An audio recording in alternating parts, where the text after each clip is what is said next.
Hey everyone, Erica here at Vine Skills. Today we're going to be talking about opportunities, specifically when is best to disregard an opportunity and sometimes that you shouldn't disregard opportunities. So just for a quick refresh, opportunities are going to be those new leads, prospective clients that have reached out to your firm through another source, such as your website. Maybe you have a contact form, maybe you're using a chat bot, or maybe you've got like an answering service that takes your calls on weekends and after hours. Okay, a couple of things here. As we can see in our opportunities box, this is just a quick reminder. If you have more than about 5 or 6 opportunities at any time, it's going to make it difficult to see the most recent ones, right? You notice I had to scroll to get to the most recent one down here at the bottom. And that's because Lead Docket wants you to prioritize your oldest opportunities because in theory, we should be targeting them as they come in, right? And so in a real firm scenario, of course, we would not want to see opportunities sitting for 3 to 2 months.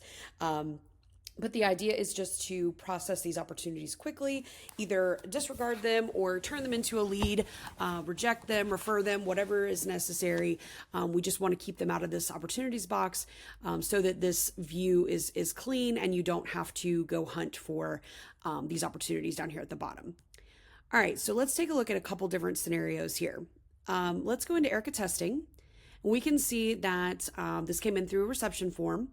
We see that there's a match, of course, because I've used my same information for quite a few leads in our testing environment. So let's say that Erica testing was reaching out because she just wanted to follow up. She hadn't heard anything about her intake, and maybe she just wanted to, verify if all the information she'd sent in had been received. In that instance, we would not really want to open up a new lead, right? If that's what this message was pertaining, because that just would not be, it's not a new case, right? It's not a new situation. Whereas if maybe Erica's reaching back out because she got into another accident, or maybe she's reaching out now about a dog bite situation, then that's okay. We could certainly add her to this contact. If it's the same Erica, then we could do that, but we would want to make it a new lead in that instance because it was regarding a new situation.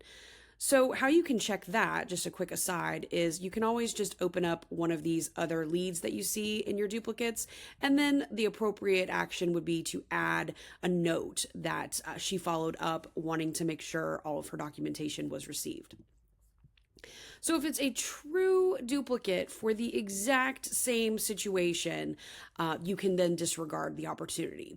So then when you click that, it's going to ask you for a reason, and you can say duplicate. Same lead regarding, I can type, I promise.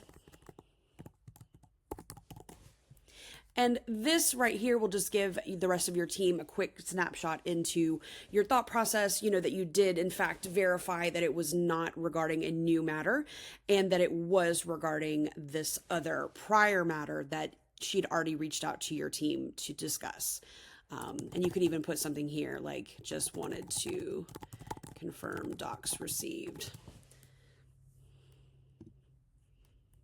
All right, and now it's gone. Beautiful. Let's look at another situation that may come up. Sometimes it may not even have like a real name. It might say unknown. It might say just a whole bunch of random letters. But sometimes that will happen, especially on your website. There are spam blockers and things you can use. You can talk if you have like a marketing or a website vendor helping you, you can talk to them about some things to cut down if you're noticing a good bit of spam.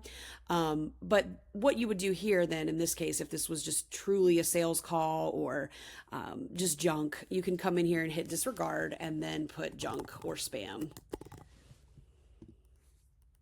And there it's gone. The main thing that we want to make sure we're not using disregard for would be for any opportunities that come in and they're just not a case type that our firm handles, right? We don't want to do that. In that situation, we should in fact be making these leads, and ideally we would want to use the referred status, right? To send it out to another firm that we work with that can maybe hopefully give us a little mail money down the road if your state allows for referral fees.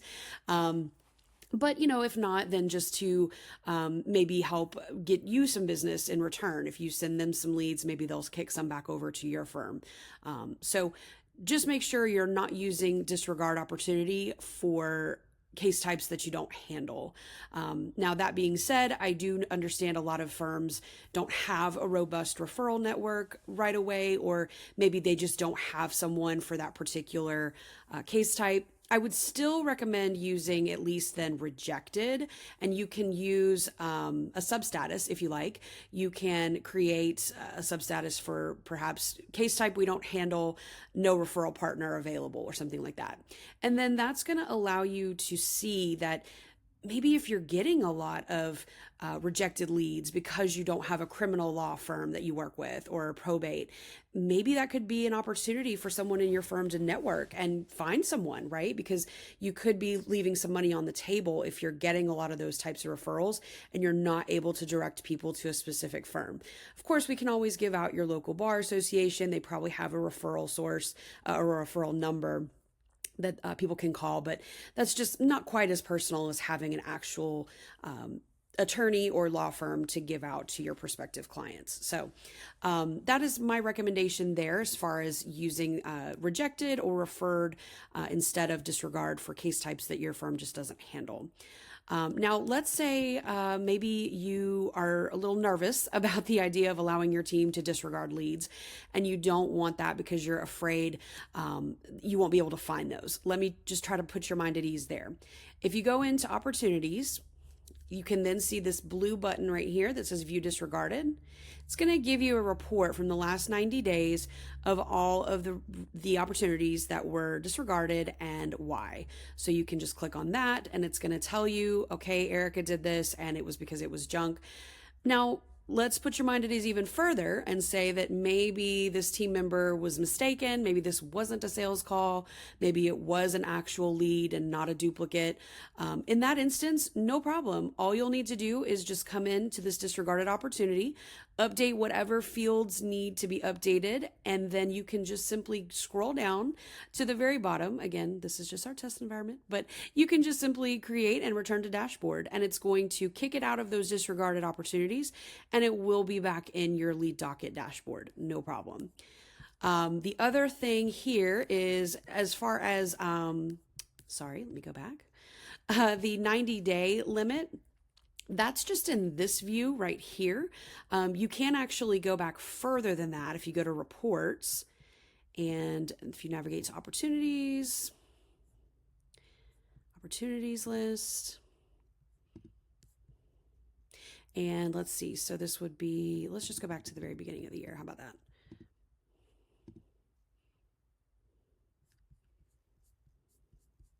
And there we can see there's additional opportunities here as well. Now, you may be thinking this doesn't look like a lot, and that's just, again, because this is our test environment. We don't do a whole lot with opportunities here in our testing environment, but you can see, look, there's disregarded leads going back further than just 90 days. Look, this one's 105. So they're there. Rest assured, you can find them if you need to. So don't panic. They're not gone forever. They can be found, and you can find out who disregarded them and why. But this is really just boiling down to a training, right? Understanding when your intake team should be using disregarded versus rejected or referred. And I hope this video was helpful.